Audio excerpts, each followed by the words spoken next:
ating OFW ang natulungang makauwi sa pamamagitan ng libreng sakay sa eroplano. Narito po ang ating naging serbisyong kasangbahay.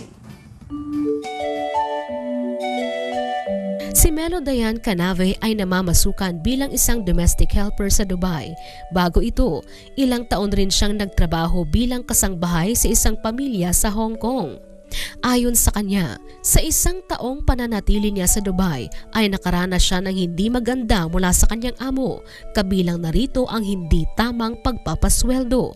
Lagi niya akong sinasabihan na magbayad ako ng 22,000 dirhams, 2 years daw ang contract ko, kailangan pa daw ako mag-serve ng another 1 year.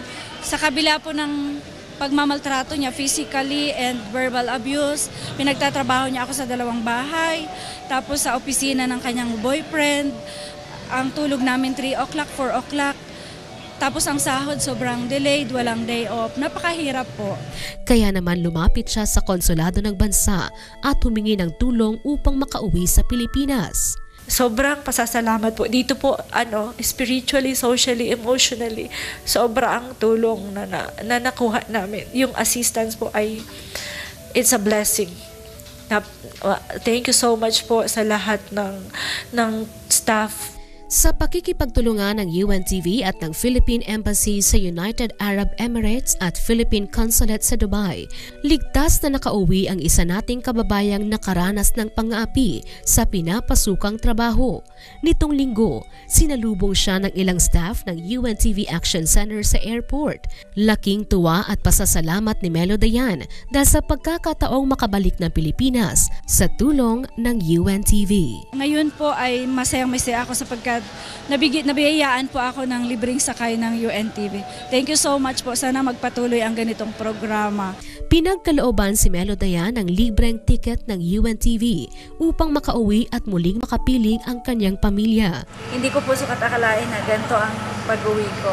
Although nagkaroon akong bad experience sa abroad, overwhelming talaga yung pag-uwi ko. It's unexpectedly ganito kasaya. Thank you so much po. Maraming salamat sa Diyos. God bless to all of you. Ayan, nakakatuwa naman. Nakita natin yung nangyari kanina. Imagine, siyempre unang-una nasa ibang bansa siya, tapos she was abused physically, verbally, and then yun na nga, bukod sa sweldo, siyempre yung hirap na naabuso ka doon, tapos wala kang malapitan, no? Good thing, nung nakalapit siya sa konsulado at sa pakikipagtulungan sa UNTV, no? At yan, ngayon, nandito na siya sa atin ngayon, ano? At nakita natin, sinalubong pa siya ni Ma'am Annie Rentoy. Si Ma'am Annie po ang station manager ng Radyo La Verdad. Ayan, another one na natulungan na naman ng UNTV. Oo, siya yan kay Brother Eli, tsaka kay Kuya. Kay Brother Eli Soriano, at saka kay Kuya Daniel Rason. Mabuhay po sana. Mas marami pa po ang matutulungan natin mga kababayan na nasa ganong sitwasyon na pinanggalingan ni Ma'am Melo Dayan. Yes, mahirap talaga ang isang buhay ng OFW. Yes.